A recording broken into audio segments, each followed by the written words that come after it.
देख रहा हूँ, मेरी आवाज आ रही है? आवाज आ रही है लेकिन सर स्क्रीन अभी नहीं है।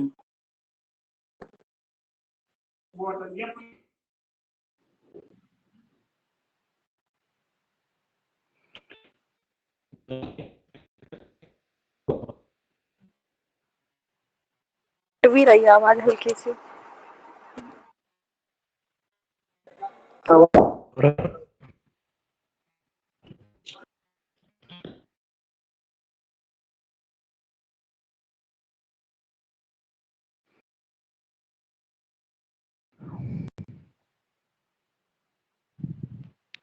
देखते हैं आज सैटरडे कुछ हम लोग एक्स्ट्रा टॉपिक आज के लेते में क्या है, कुछ पर्यावरणीय सम्मेलन और प्रोटोकॉल है ना, जो कई परीक्षाओं के लिए काफी 2-3 नंबर कवर। तो सबसे पहला कौन सा सम्मेलन है यहाँ पर? रामसर सम्मेलन है ना। तो स्थापना वर्ष कौन सा है? 1971। देश है इसका भूमि संरक्षण है ना। आर्द्र भूमियां जो हैं उनको संरक्षित करना और उनको दीर्घकालिक उपयोग के रूप में लाना, ठीक है, उपयोग करना। तो ये उद्देश्य है रामसर सम्मेलन का। जरा मैसेज करके बताओ कि हमारी आवाज ठीक आ रही है या नहीं, और स्क्रीन प्रॉपर दिख। तो रामसर सम्मेलन को यस जल सम्मेलन भी है ना, क्या कहते हैं, जल पक्षी सम्मेलन भी कहा जाता है। भारत इस सम्मेलन का हिस्सा है। भारत की बात किया जाए तो कुल 42 रामसर स्थल हैं, ठीक है, जिसमें अभी करीब 10 के आसपास खोजे गए हैं, तो कुल 42। ओके। स्टॉकहोम घोषणा पत्र, स्टॉकहोम ये 1972 में जारी हुआ। कब हुआ? 1972 में। इसका उद्देश्य क्या है? जो पर्यावरण है उसका अंतर्राष्ट्रीय संरक्षण करना, राइट। जो यूनेप है वो इसी का परिणाम है। अगला देख लेते हैं हम लोग। जो सम्मेलन है वो साइट्स साइट्स क्या होता है? वन्य पशु एवं वनस्पति की जो लुप्त प्राय प्रजातियां हैं उनके अंतरराष्ट्रीय व्यापार पर जो उसे हम लोग क्या कहते हैं? साइट्स सम्मेलन कहते हैं। 1930 चालू होता है। जो उद्देश्य है इसका, उसमें क्या है कि ये जो लुप्त प्राय प्रजातियां वगैरह आदि हैं, है ना, तो इनसे प्राप्त होने वाले जो उत्पाद हैं, जो लुप्त प्रजातियां हैं, उनके अंतरराष्ट्रीय जो वाणिज्यिक व्यापार है उस पर नियंत्रण, रोकथाम करना, ठीक है, और जो व्यापार वगैरह होता है उसको रोकना। वाशिंगटन सम्मेलन के नाम से भी कानूनी रूप से क्या है? ये बाध्यकारी। तो यहाँ पे इम्पोर्टेंट क्या है कि इसे किस नाम से जाना जाता है? वाशिंगटन सम्मेलन के नाम से जाना जाता है, ठीक है। ये वाली बात करी थी रामसर सम्मेलन। इसे जल सम्मेलन के नाम से भी जाना जाता है, तो नाम चेंज करके भी पूछ सकता है। अगला है हमारा निवासी प्रजातियों का प्रवासी प्रजातियों का सम्मेलन, ठीक है। प्रवासी प्रजातियों का सम्मेलन 1979 में चालू हुआ। वन्य जीवों की प्रवासी प्रजातियों के संरक्षण पर यह सम्मेलन है, ठीक है। इसे बॉन कन्वेंशन के नाम से भी जाना जाता है, और जो यूनेप है यानी कि संयुक्त राष्ट्र पर्यावरण कार्यक्रम जो है उसके तत्वावधान में ये है ना। तो प्रवासी प्रजातियों का सम्मेलन जो सीएमएस है कब चालू होता है? 1979 को। और किस और नाम से जाना जाता है? बॉन कन्वेंशन के नाम से इसको जाना जाता है। नैरोबी का घोषणा पत्र, तो नैरोबी का घोषणा पत्र कब जारी हुआ? 1982 में, ठीक है, 1982 में हुआ। जो स्टॉकहोम सम्मेलन था 1972 में, है ना, स्टॉकहोम सम्मेलन 1972 में आया था। उसी की 10वीं वर्षगांठ में नैरोबी घोषणा पत्र को जारी किया गया था। जो सतत विकास है उसको प्राप्त करना इसका एक प्रमुख उद्देश्य है। वियना सम्मेलन की बात करें तो वियना सम्मेलन कब? 1985 में, ठीक है, 1985 में हुआ था। और इसका जो कार्य है वो क्या है? ओजोन परत की संरक्षण करना, है ना। जो ओजोन लेयर है उसके संरक्षण का काम किसका है? वियना सम्मेलन का। इसे कानूनी रूप से अनिवार्य न्यूनीकरण लक्ष्यों में शामिल नहीं किया गया है ना। तो वो मॉन्ट्रियल प्रोटोकॉल, तीन सारी चीजें। तो वियना सम्मेलन का प्रोटोकॉल है प्रोटोकॉल बन गया, वो बन गया मॉन्ट्रियल प्रोटोकॉल। 1900 सम्मेलन था। मॉन्ट्रियल प्रोटोकॉल कब आया? 1987 में, ठीक है। अच्छा, जो मॉन्ट्रियल प्रोटोकॉल है वो ओजोन से संबंधित नहीं है। ओजोन जो 6 परतें हैं, है ना, जो ओजोन को नुकसान पहुंचाते हैं, जो पदार्थ वगैरह, तो उनको, है ना, तो ओजोन परत के संरक्षण एक सभी संयुक्त राष्ट्र के जितने भी देश हैं, 193 देश हैं,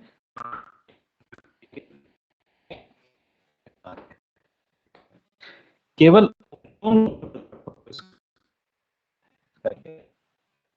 नेटवर्क प्रॉब्लम।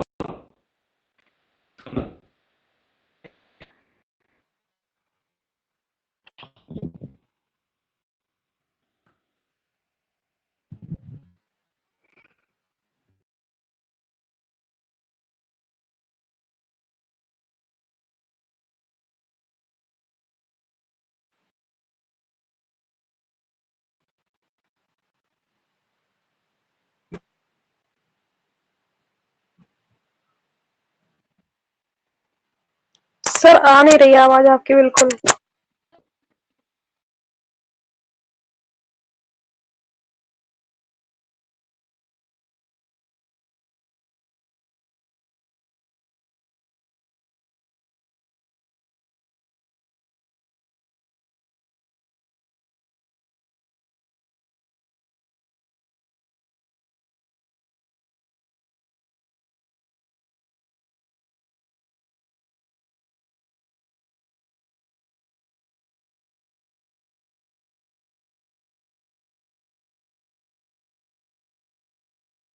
अब आई आवाज? अब ठीक है आवाज? यस सर, आ रही है। ओके। सर नेटवर्क प्रॉब्लम तो रहेगा ही क्योंकि मौसम खराब है। हाँ सर अब आ रही सर। ठीक, ओके, चलो तो शुरू करते हैं।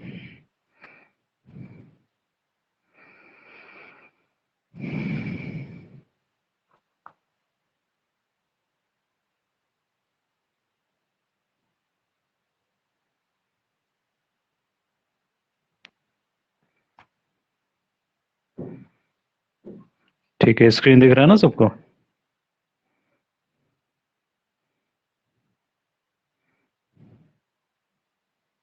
जी सर। जी सर, दिख रहे हैं। हाँ, ओके। उसके बाद हमारा ब्रंटलैंड रिपोर्ट ये कब आती है? 1987 में। ब्रंटलैंड रिपोर्ट कब आती है? 1987 में।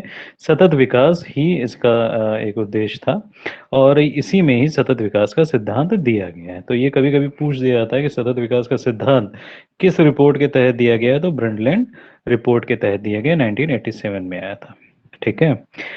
रियो घोषणा, ठीक है, यानी कि यूएनसीडी जो सम्मेलन हुआ था, पृथ्वी शिखर सम्मेलन जिसको कहते हैं, या संयुक्त राष्ट्र पर्यावरण एवं विकास सम्मेलन भी है, रियो घोषणा भी है, ये कब होती है? 1992 में, ठीक है। तो पर्यावरण संरक्षण एवं विकास इसका मुख्य लक्ष्य होता है। इसमें कुल कितने? 27 सिद्धांत है। कितने सिद्धांत है? 27 सिद्धांत है। और हस्ताक्षर के लिए जो अनिवार्य समझौते होते थे वो कितने हुए थे? 3 हुए थे, ठीक है। और उन्हीं समझौतों के हिसाब से एक 3 तरीके के तरीके समझ सकते हैं हम लोग कि कुछ संधियां हैं या कुछ नए वो प्रारूप निकाले गए। पहला सीबीडी था, यूएनएफ डबल सी था, और यूएन ट्रिपल सीटी था, ठीक है। तो ये 3 कानूनी रूप से अनिवार्य समझौते हुए जो पृथ्वी शिखर सम्मेलन है, रियो घोषणा के तहत सबको अपनाने थे। बहुत पूछा जाता है कि कब ये जारी हुआ था? 1992 में। एजेंडा 21 क्या है? एजेंडा 21 ये भी 1992 में ही आया। सतत विकास ही इसका लक्ष्य था। और जो पृथ्वी सम्मेलन हुआ था, पृथ्वी सम्मेलन कब हुआ? 1992 में हुआ। ये उसी का एक परिणाम था, ठीक है। ये 21वीं सदी को दर्शाता है, लेकिन ये अनिवार्य नहीं है, ऐच्छिक है, ठीक। यूएनएफ ट्रिपल सी जो अभी ऊपर बात हो रही थी, तो किसमें आया? रियो सम्मेलन। रियो सम्मेलन कब हुआ? 1992 में, ठीक है। तो ग्लोबल वार्मिंग से निपटने के क्रम में जो ग्रीन हाउस गैसेस हैं, है ना, जो ग्रीन हाउस गैस हैं, उनके उत्सर्जन में कमी लाने के लिए ये समझौता किया गया है ना। तो एक क्या है ये, इस तरीके से देखा जाए तो पर्यावरणीय एक संधि है। इसका जो सचिवालय है कहाँ है, जर्मनी में, बॉन। बॉन एक स्थान है जर्मनी में, वहां पे इसका सचिवालय है। ये भी कानूनी रूप से अनिवार्य नहीं है ना। और UNFCCC के तहत ही हमारा क्योटो प्रोटोकॉल आया था। क्यों, कौन सा आया था, क्योटो प्रोटोकॉल। ठीक है, अब वही जो अभी 3 बात हुई थी ना, हाँ, तो वही तीसरे में एक UNFCCC हो गया। दूसरा क्या है, जैविक विविधता सम्मेलन यानी कि CBD। तो ये भी रियो सम्मेलन में हुआ 1992 में। इसमें 3 प्रमुख लक्ष्य निकाले गए।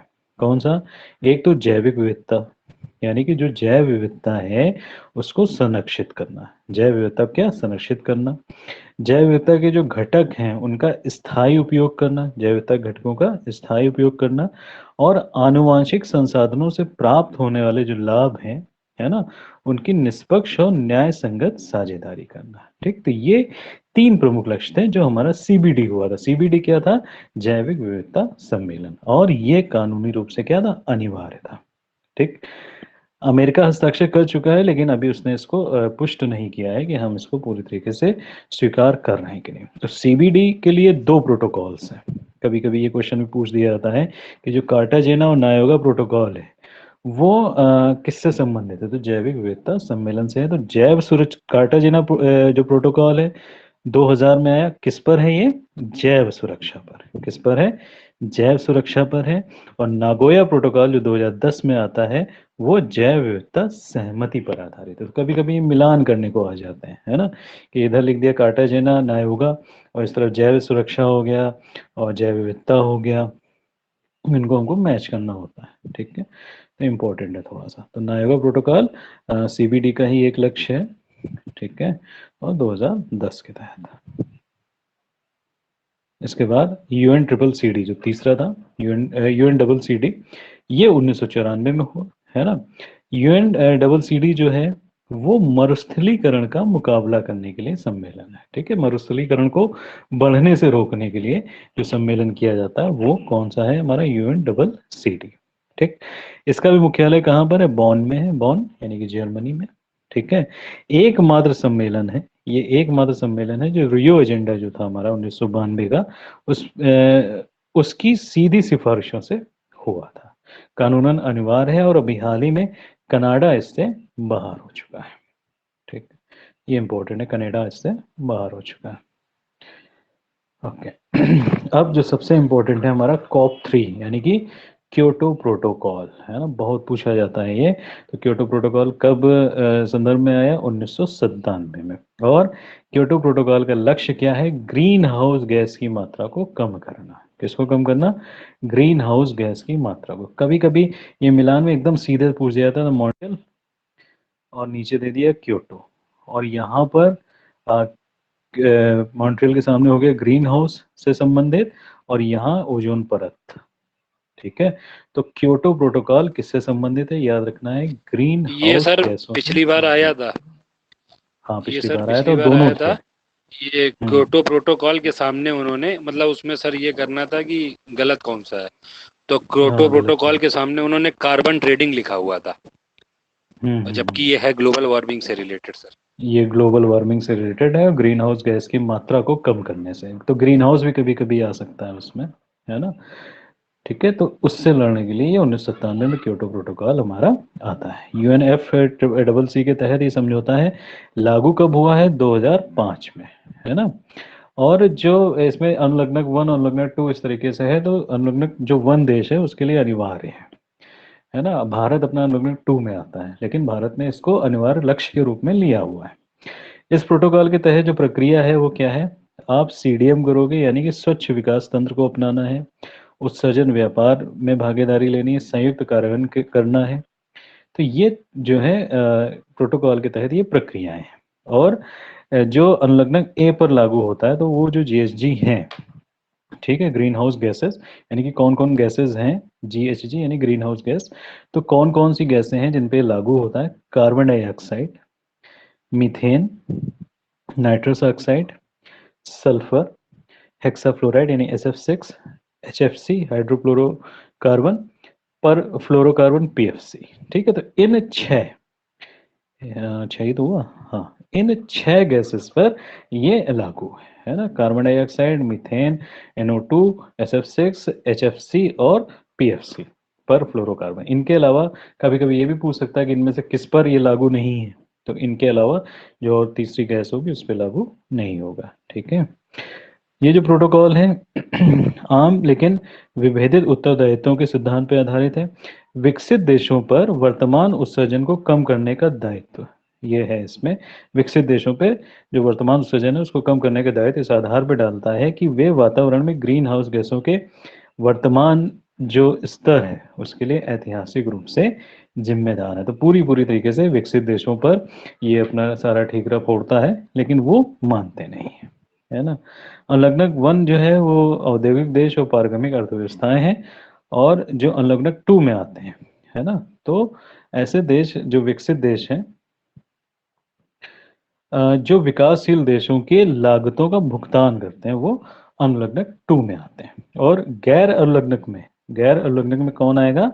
विकासशील देश आएंगे। यानी भारत भी हमारा गैर अनलग्नक में है ना। लेकिन इसने जो भारत UNFCCC के लिए गैर अनलग्नक देश है, लेकिन इसने अपना एक टारगेट बनाया हुआ था, है ना। तो सबके लिए जो 2 प्रतिबद्धता अवधि है 2008 से 12 थी, और फिर 2013 से 20 हो गई। तो ये जो दूसरी वाली है इस पर 2012 में सहमति व्यक्त करी गई थी, है ना, जिसे दोहा प्रोटोकॉल संशोधन के रूप में जाना जाता है। दोहा नामक स्थान में हुई थी। तो ये 2013 से जो 2020 ये बनाई गई है ना, ये वाली, ठीक है। तो इस पर क्या किया गया था, पहले सहमति हुई 2012 में, तब इसको आगे बढ़ाया गया। और ये जो सहमति है किस प्रोटोकॉल के नाम से जानी जाती है? दोहा प्रोटोकॉल के। राइट। रॉटरडैम कन्वेंशन ये 1998 में आता है। अंतरराष्ट्रीय व्यापार में जो कुछ खतरनाक रसायन और कीटनाशकों की पूर्व सूचित सहमति प्रक्रिया इसके अंतर्गत आती है। यानी कि मोटा मोटा समझो कि जो केमिकल्स हैं और कीटनाशक हैं, उनके लिए कन्वेंशन है, और ये यूनाइटेड नेशंस की एक संधि है। कार्टाजेना प्रोटोकॉल ये कब आया? 2000 पे। अभी ऊपर हम लोग बात कर चुके थे, जैव सुरक्षा पे आधारित है ये। जो आधुनिक जैव प्रौद्योगिकी है उसके परिणाम स्वरूप जो मॉडिफाइड जीव होते हैं, है ना, जिनको रूपांतरित किया जाता है, ठीक है, उनके द्वारा जो जोखिम उत्पन्न होता है, तो उससे जैविक विविधता की रक्षा करने के उद्देश्य से ये कार्टाजेना प्रोटोकॉल हुआ है ना। जो प्रजातियां, नई नई प्रजातियां जो विकसित कर ली जाती हैं, तो उनसे अगर जैव विविधता पर कोई संकट आ रहा है तो उसकी रक्षा करने के लिए कार्टाजेना प्रोटोकॉल है। 2000 में आया था स्टॉकहोम कन्वेंशन। 2001 में दीर्घ स्थायी जो जैविक प्रदूषक हैं, है ना, ऐसे जैविक प्रदूषक जो बायोपोल्यूटेंट हैं, उनके उत्पादन उपयोग को खत्म करने या प्रतिबंधित करने का, ठीक है, उसके लिए ये कन्वेंशन 2001 में स्टॉकहोम आया। लेकिन जो USA है इसका समर्थक नहीं है ना। संयुक्त राष्ट्र अमेरिका जो है इस संधि का समर्थक नहीं है, और ये UN की एक ट्रिटी है। अंतर सरकारी रासायनिक सुरक्षा फोम IFC और अंतर्राष्ट्रीय रासायनिक सुरक्षा कार्यक्रम IPCS, ठीक, में एक सूची तैयार की इसी को लेके, जिसमें ये सारे प्रदूषक मौजूद हैं। तो इसे डर्टी डोजन के नाम से जाना जाता है। डर्टी डोजन के नाम से जाना जाता है। तो क्वेश्चन यहाँ से ये बन सकता है कि जो डर्टी डोजन है ना, ये क्या है? तो ये क्या है? एक सूची है ना, एक सूची है जो IFCS और IPCS ने मिलकर तैयार करी है। राइट।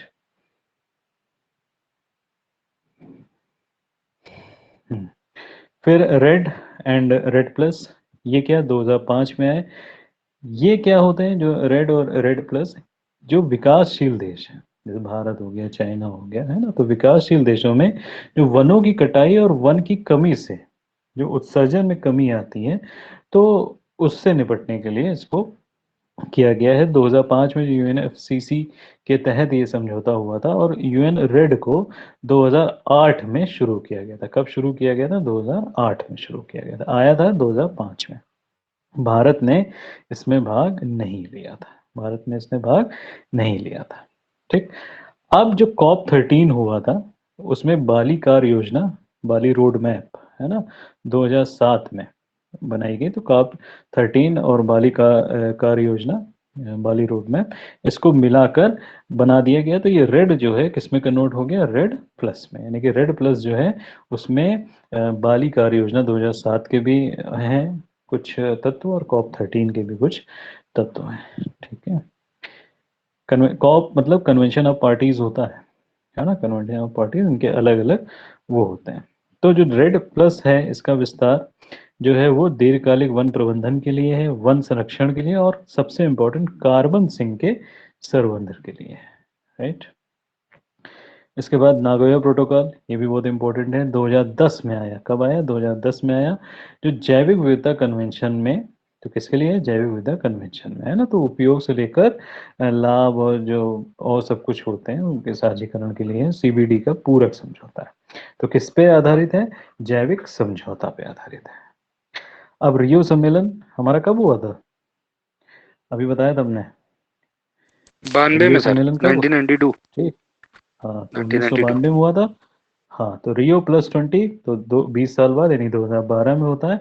एक सतत विकास सम्मेलन था, ठीक है। इसे हम लोग रियो अर्थ समिट की 20वीं वर्षगांठ के उपलक्ष्य में मनाते हैं, रियो +20।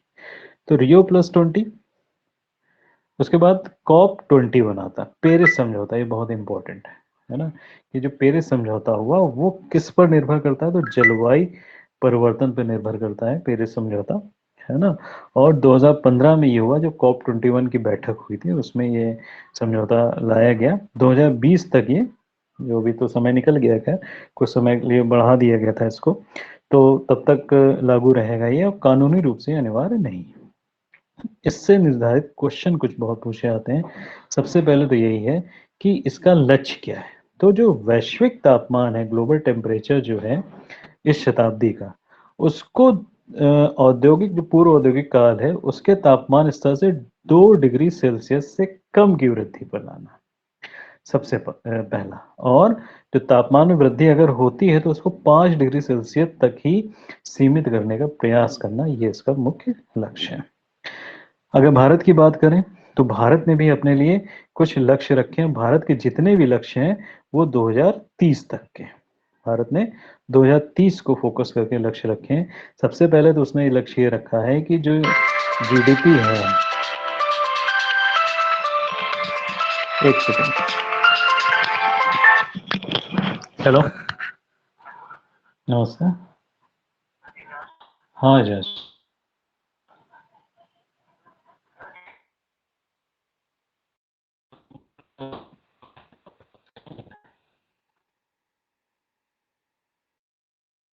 तो तुमको करीब 9 बजे फ्री होंगे तो चेक कर लेना उसका। ठीक,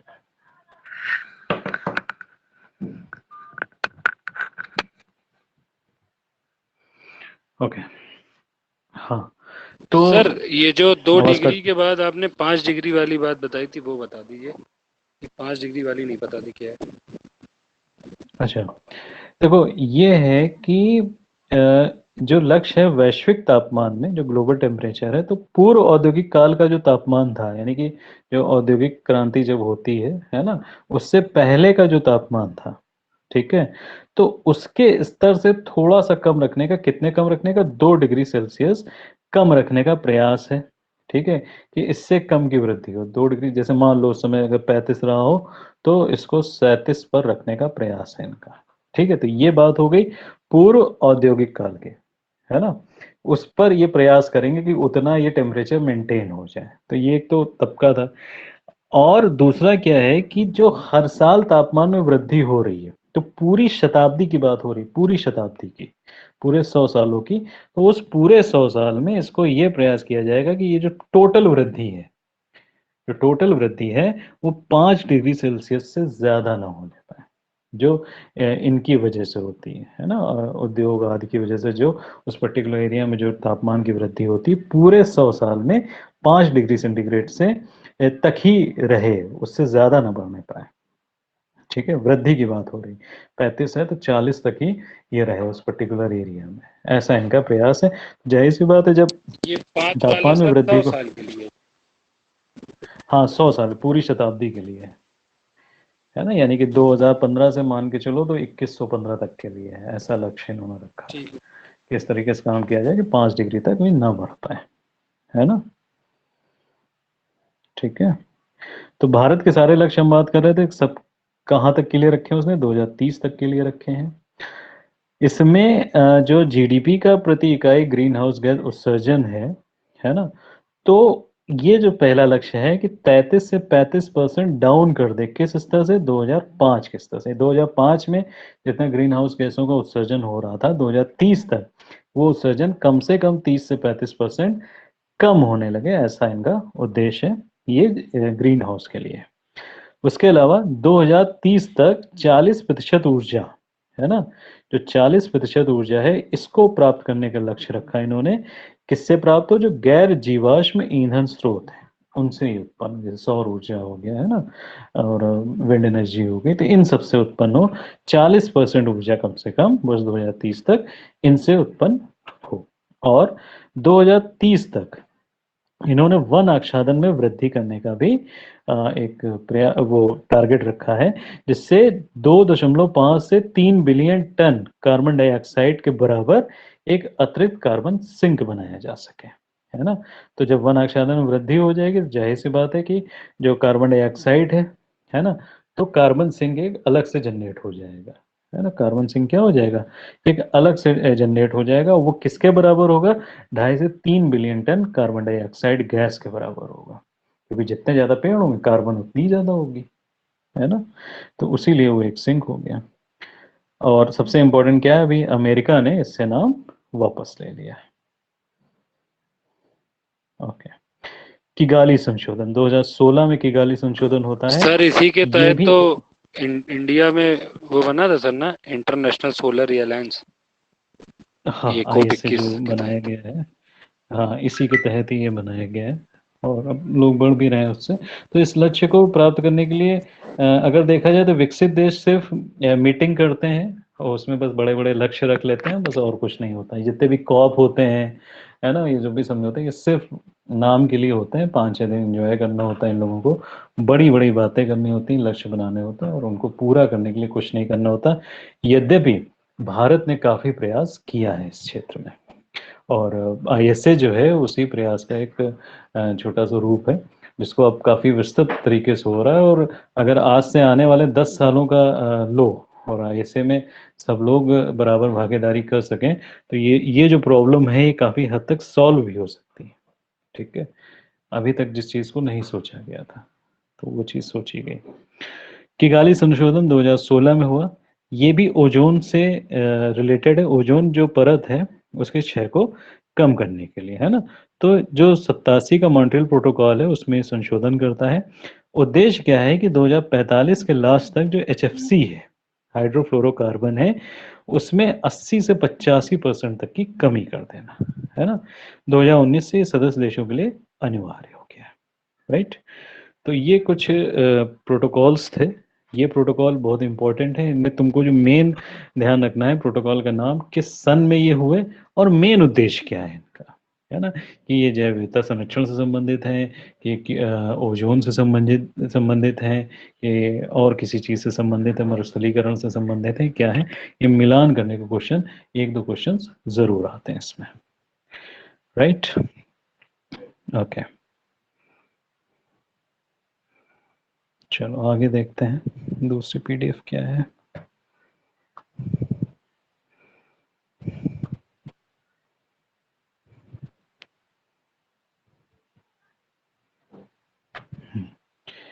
ठीक है, अब हम लोग ओजोन ओजोन कह रहे हैं इतनी देर से, तो ओजोन के बारे में कुछ बात कर लेते हैं थोड़ी सी, ठीक है।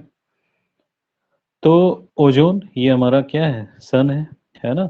और ये जो पृथ्वी है उसके चारों ओर कौन सी ओजोन एक लेयर टाइप में है, और यहीं पे ओजोन लेयर का डिप्लीशिएशन होता है। तो अधिकतर चीजें यहाँ से देख रहे हो सब रिफ्लेक्ट हो जाती हैं, है ना। तो अगर ये जो छेद बन गया, है ना, तो इसी से ही ये अल्ट्रावायलेट किरणें पृथ्वी के अंदर आने लगती हैं। तो जब ये पृथ्वी के अंदर यहाँ पर प्रवेश करने लगेंगी, तो वही चीज खतरनाक हुई जा रही है, जो पिछले कुछ शताब्दियों से चला जा रहा है।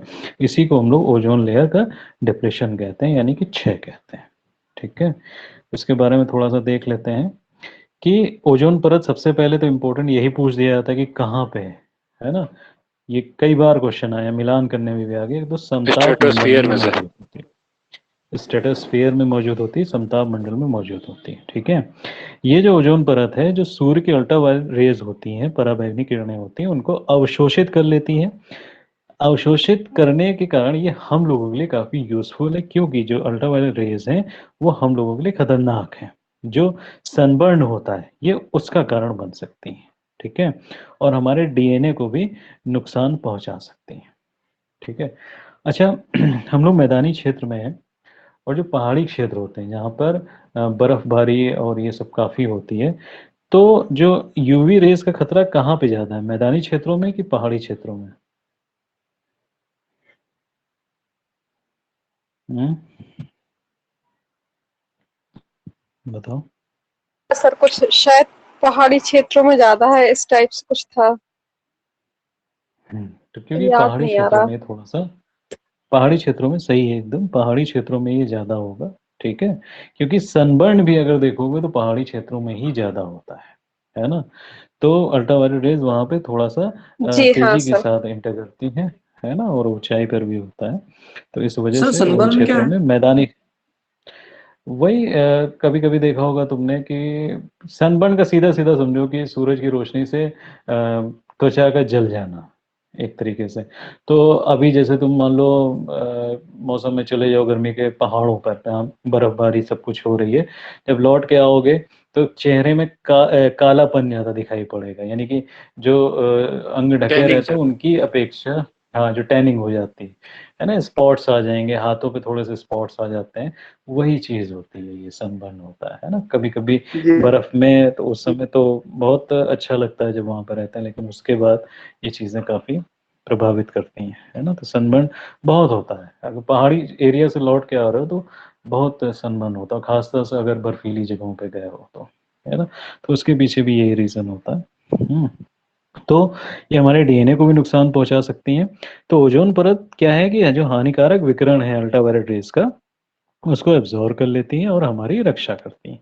और 98% तक अल्ट्रावायलेट किरणों को रोक देती हैं, जो सूर्य से पृथ्वी पर आती हैं। तो ना ही हमारी रक्षा करती हैं, इवन पौधों की भी रक्षा होती है, पशुओं की भी रक्षा होती है। अब देखते हैं कि ओज़ोन छिद्र है क्या? तो वायुमंडल में जो ओज़ोन के अणु हैं, कहाँ उत्पन्न होते हैं? सबसे इम्पोर्टेंट पॉइंट, ठीक है? ये उष्णकटिबंधीय क्षेत्र में उत्पन्न होते हैं, है ना? तो वायुमंडल में ओज़ोन के अणु कहाँ उत्पन्न होंगे? उष्णकटिबंधीय क्षेत्र में उत्पन्न होंगे, फिर वायुमंडल को ढक देंगे, पूरा ढकेंगे और फैल जाते हैं, ठीक है? लेकिन जो समतापीय मंडल की पवनें होती हैं, है ना? जो एयर्स चलती हैं, समतापीय मंडल की जो पवन चलती हैं, इसकी वजह से ये कहाँ की ओर स्थानांतरित हो जाते हैं? ध्रुव की ओर स्थानांतरित, यानी कि यहाँ पर सब उत्पन्न हुए, लेकिन फिर ये सीधे-सीधे ध्रुव की ओर चले जाते हैं। ध्रुव होते हैं उत्तरी नॉर्थ पोल और साउथ पोल, उसकी तरफ ये चले जाते हैं, है ना? तो अब जैसे ये कोई स्थान है, तो इस ये सब खूब भरे हुए हैं, है ना? तो अगर किसी जगह पर इसको कहते हैं कंसंट्रेशन यानी सांद्रता। किसी एक स्थान पर अगर खूब सारे अणु काफ़ी घनी मात्रा में है तो ये कहा जाता है कि वो सांद्र है, ठीक है? तो जहाँ पर भी ओज़ोन की किसी विशेष स्थान पे ओज़ोन की सांद्रता कंसंट्रेशन कम हो जाता है, तो वहाँ पर उसको क्या कहा जाता है? ओज़ोन छिद्र माना जाता है, क्योंकि वहाँ पे ओज़ोन कम हो गया, उसके अणु कम हो गए, तो ये जितनी भी अल्ट्रावायलेट रेज़ हैं वो सब अंदर आने लगेंगे, ठीक है? या हम ये कह सकते हैं कि जो ओज़ोन परत का क्षतिग्रस्त क्षेत्र है उसको ओज़ोन छेद के रूप में जाना जाता है, ठीक है? और ओज़ोन को किसमें नापा जाता है? डॉप्सन में, ठीक है? किसमें नापा जाता है? डॉप्सन में। सबसे बड़ा ओज़ोन छेद कहाँ पर है? अंटार्कटिका के ऊपर है, ठीक है? कहाँ पर है? अंटार्कटिका के ऊपर, ओके। अब ओज़ोन परत की स्थिति को समझते हैं, तो ये हमारा वायुमंडल है, ठीक है? देखो, ये क्या आ गई? हमारी पृथ्वी आ गई। तो पृथ्वी के पास ये क्या आ गया? हमारा ट्रोपोस्फेयर, है ना? ट्रोपोस्फेयर में जो टेम्परेचर होता है -60 से 62 डिग्री फ़ारेनहाइट तक ये होता है। इसी के बाद हमारा ये स्ट्रेटोस्फेयर आता है, ठीक है? करीब 11 से 31 माइल यानी कि 20 से 35 किलोमीटर के बीच में स्ट्रेटोस्फेयर होता है, इसकी ऊँचाई पे होता है। तो जो हमारा ट्रोपोस्फेयर है, वहीं पे हमारे एरोप्लेन उड़ते हैं, बादल रहते हैं और बारिश वगैरह होती है, ये घटना होती है, जो हॉट एयर बैलून्स वगैरह होते हैं वो भी इसमें उड़ा करते हैं। इसके ऊपर की लेयर कौन सी होगी? स्ट्रेटोस्फेयर लेयर हो गई, जिसे हम ओजोन लेयर भी कह सकते हैं, ठीक है। इसके ऊपर मेसोस्फेयर हो गया, जहाँ पे जो मेटल्स हैं, है ना, जो उल्का पिंड वगैरह है वो सब गिरा करते हैं। 32 से 85 माइल्स की दूरी पे होता है, और मैक्सिमम टेम्परेचर 32 डिग्री फ़ारेनहाइट और मिनिमम -130 डिग्री फ़ारेनहाइट के ऊपर होता है। और सबसे ऊपर मेसोस्फेयर के ऊपर क्या होता है? हमारा थर्मोस्फेयर होता है, ठीक है। थर्मोस्फेयर में जो आउटर स्पेस जहाँ से स्टार्ट होता है उस लाइन को हम लोग क्या कहते हैं? कैरमन लाइन। यहाँ से आउटर स्पेस की स्टार्टिंग होती है। यहीं पे हमारे सारे सैटेलाइट, जितने भी सैटेलाइट होते हैं वो सब यहीं पर लगाए जाते हैं, है ना। थर्मोस्फेयर के बाद हमारा बहिर्मंडल आ जाएगा, जिसे हम लोग एक्सोस्फेयर कहेंगे, और यहीं पर स्पेसशिप और ये सारी चीज़ें सब मौजूद होती हैं। 960 से 6200 माइल्स की ऊंचाई पे है, और यहाँ पे जो टेम्परेचर है वो लगभग 2700 डिग्री फ़ारेनहाइट के आसपास होता है। थर्मोस्फेयर 86 से 372 माइल्स की दूरी पर होता है, ऊंचाई पे होता है। 932 डिग्री फ़ारेनहाइट से लेकर 3632 डिग्री फ़ारेनहाइट तक यहाँ पर ये चीज़ें होती हैं, ठीक है। तो हमने देखा कि हमारी जो ओजोन है ना, वो कहाँ पर है? इस एरिया में, ठीक है। ओके, तो ओजोन परत की मोटाई जो होती है वो भौगोलिक रूप से क्या होती है? अलग अलग होती है, भिन्न भिन्न होती है। तो ये भी क्वेश्चन बनता है कि ओजोन लेयर कहाँ पर सबसे पतली होगी? तो जो भूमध्य रेखा है वहां पर ओजोन लेयर क्या होगी? पतली होगी, और ध्रुवों के पास क्या होगी? मोटी होगी, ठीक है। भूमध्य रेखा पर पतली होगी, ध्रुवों के पास कैसी होगी? मोटी होगी। जहां कहीं भी परत पतली होगी, अल्ट्रावायलेट जो रेज हैं वो इससे होकर निकल जाएंगी, ठीक है।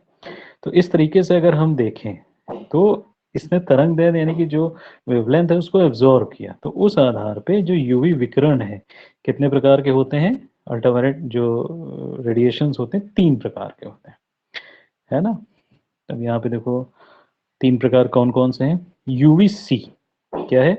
यूवीसी है, ठीक है। यूवीसी, यूवीबी और UVA, ultraviolet A B C, इस तरीके से। तो ये जो होती है इसकी वेवलेंथ 280 से 100 नैनोमीटर के बीच में होती है, 280 से 100 नैनोमीटर के बीच में होती है, और पूरी तरह से जो डाइऑक्सीन और ओजोन होता है उसके संयोजन से रोक दी जाती है, यानी कि सी वाली पूरी तरीके से रोक दी जाती है, ठीक है।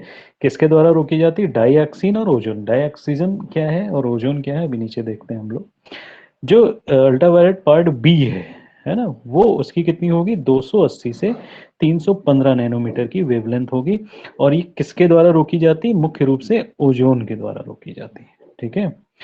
लेकिन इसका एक भाग गुजर जाता है, यानी कि जो अल्ट्रावायलेट बी रेंज है इसका एक भाग ओजोन के द्वारा तो रोक दिया जाता है, लेकिन एक पार्ट जो है वो इंटर कर जाता है पृथ्वी में, और हम लोगों के लिए थोड़ा सा लाभदायक होता है। क्यों? क्योंकि ये विटामिन डी को बनाने में मदद करता है। तो विटामिन डी को बनाने में जो अल्ट्रावायलेट रेज का पार्ट आएगा वो कौन सा आएगा? बी पार्ट आएगा, है ना।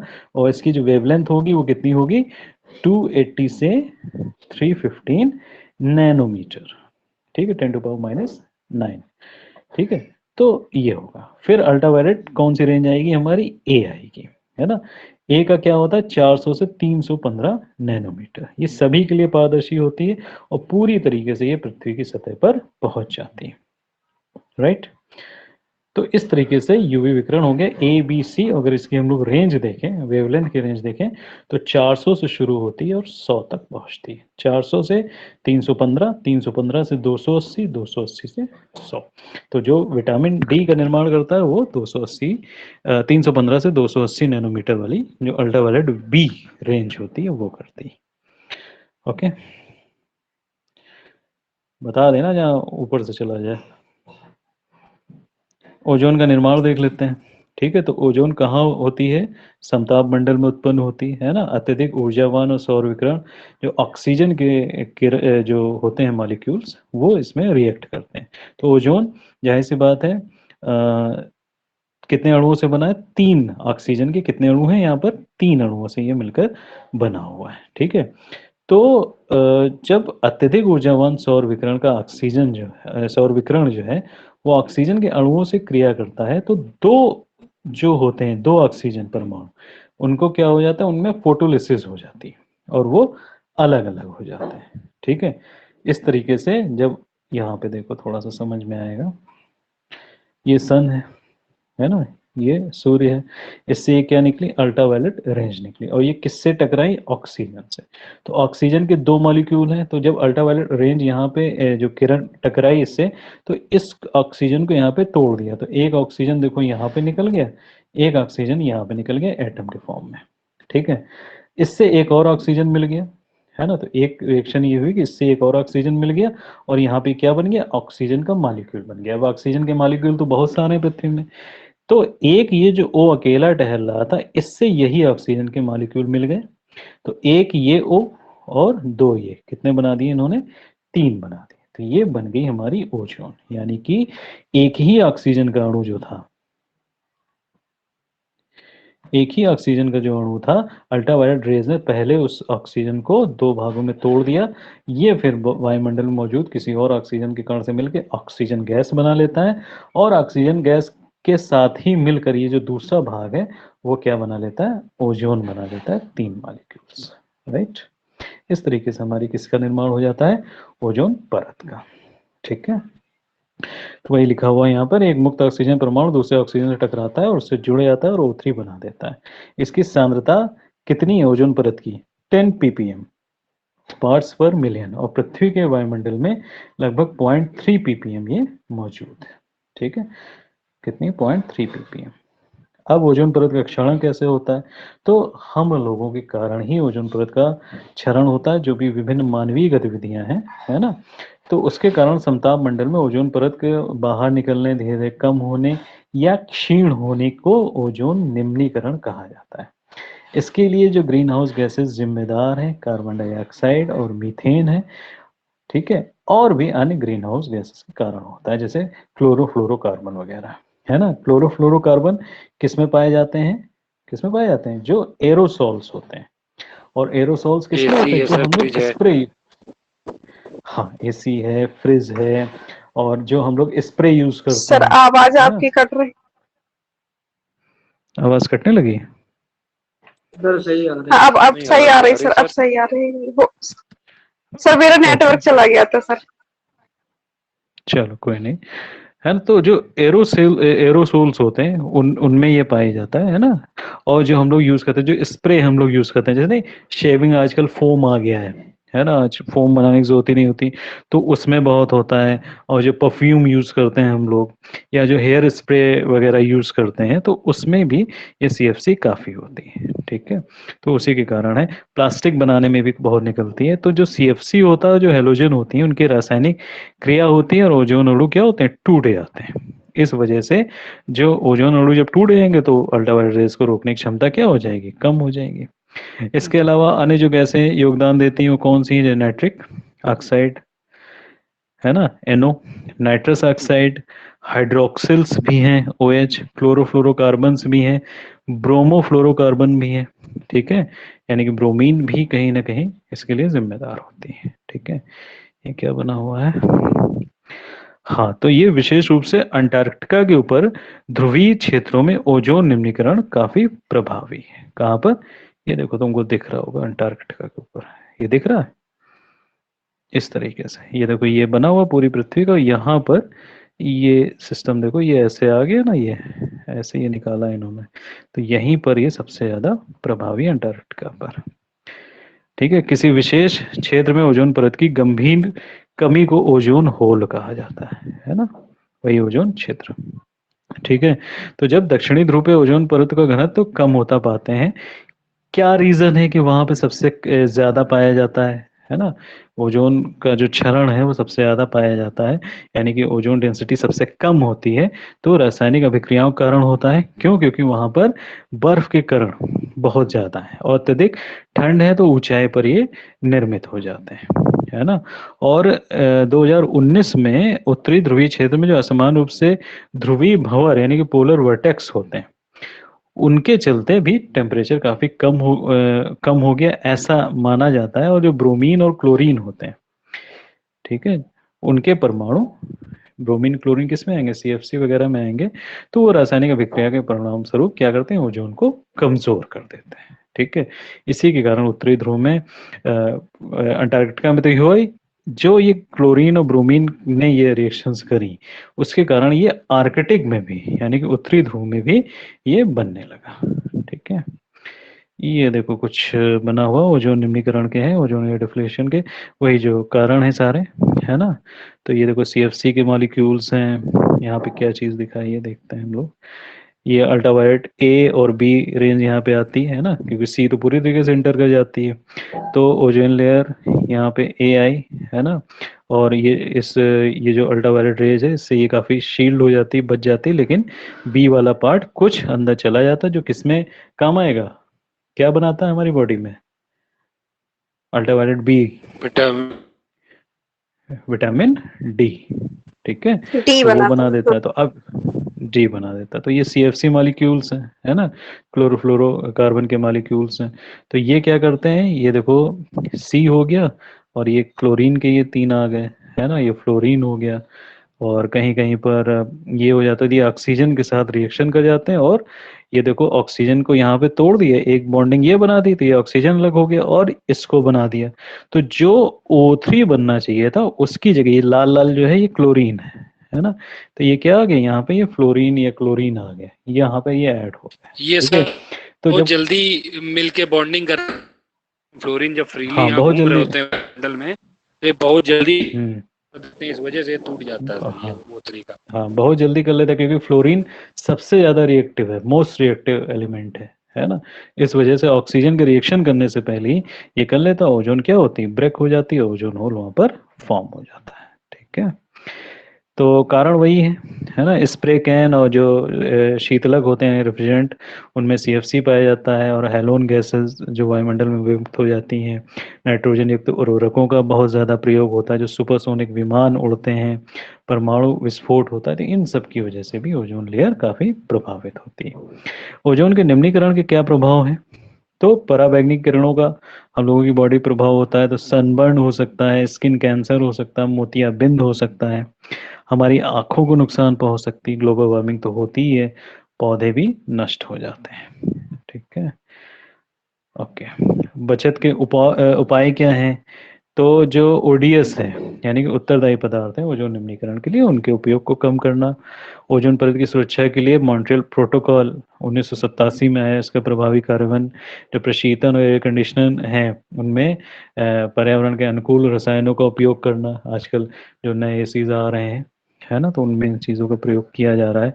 सीएफसी का उत्पादन करने वाले उद्योग जैसे प्लास्टिक वगैरह हैं, उनको नियंत्रित करना, ऑटोमोबाइल में पर्यावरण के अनुकूल ईंधन का प्रयोग करना, इसीलिए BS5 नहीं आया, BS4 के बाद सीधे क्या आ गया, BS6 आ गया ना।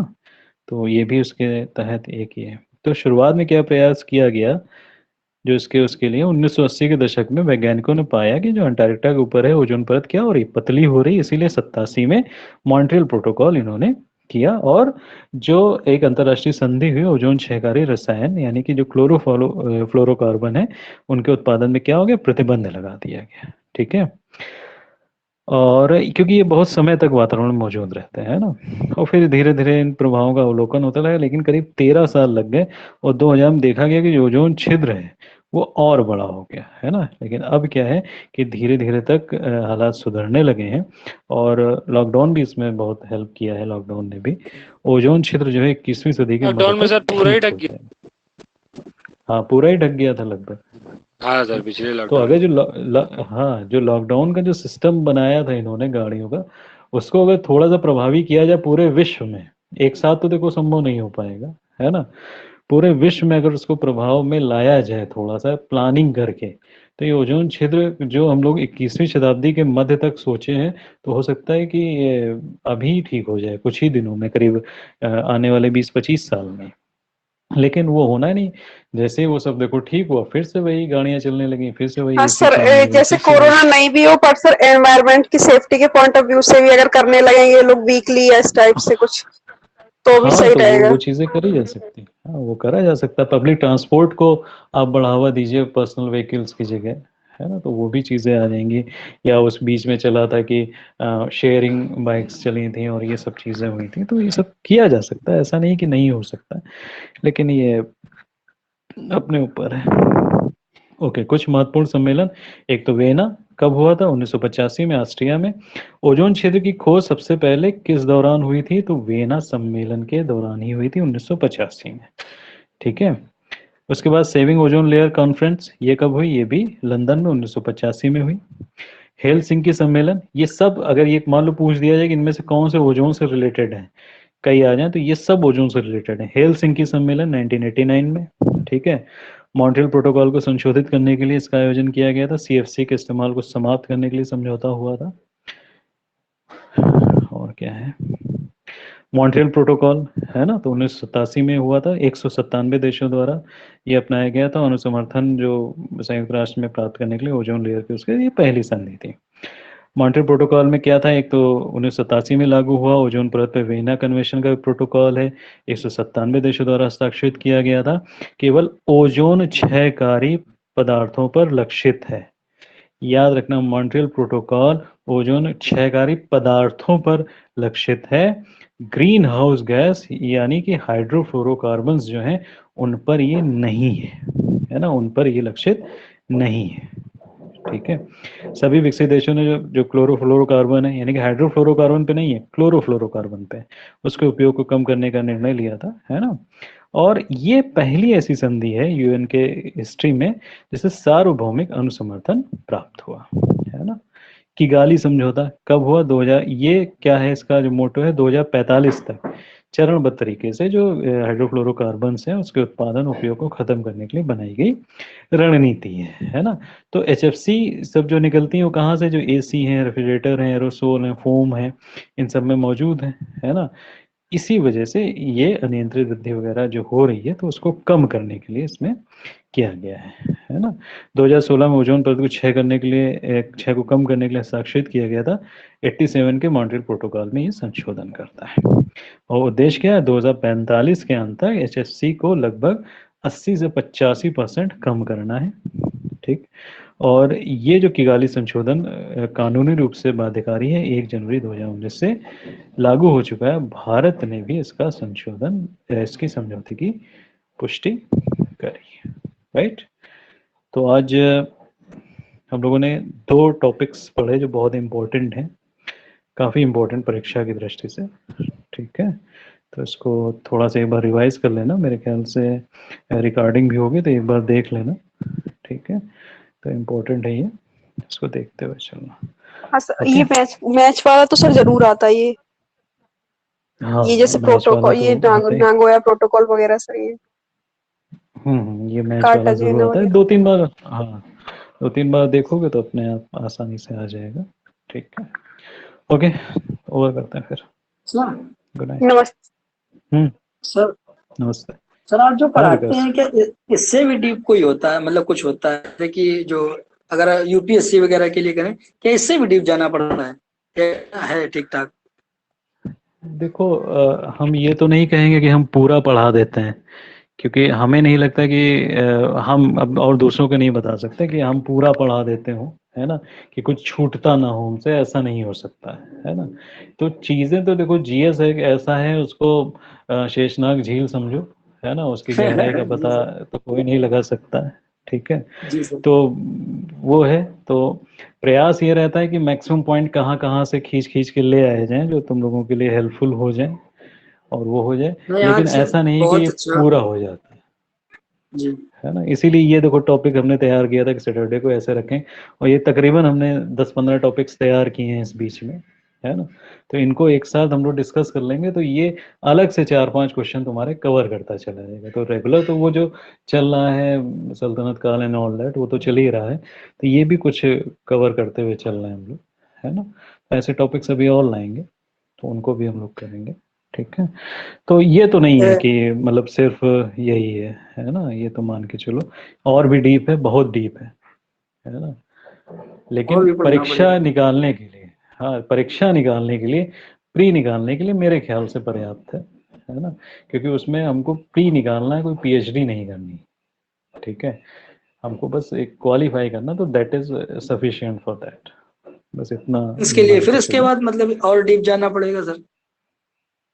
नहीं डीप क्या, अब जब मेंस करोगे तो उसमें तो डीप आएगा उसमें, लेकिन ये इसी से कवर हो ही रहा। अब इसी के बारे में लिखना होगा। अब जैसे उसमें कह दिया कि ओजोन के बारे में लिखिए, तो आज हमने तो ओजोन की तो सारी चीजें बता दी कि कैसे बनता है, कैसे आता है, और क्या क्या चीजें होती हैं, कहाँ पे क्षय होता है, कहाँ पे क्या होता है, तो यही सब लिखना होता है। तो बस उसी के पॉइंट मिलाने होते हैं, और क्या है, कुछ नहीं। और देखा जाए तो है बहुत कुछ, अगर सब समझ में आ जाए तो सब कुछ है ना।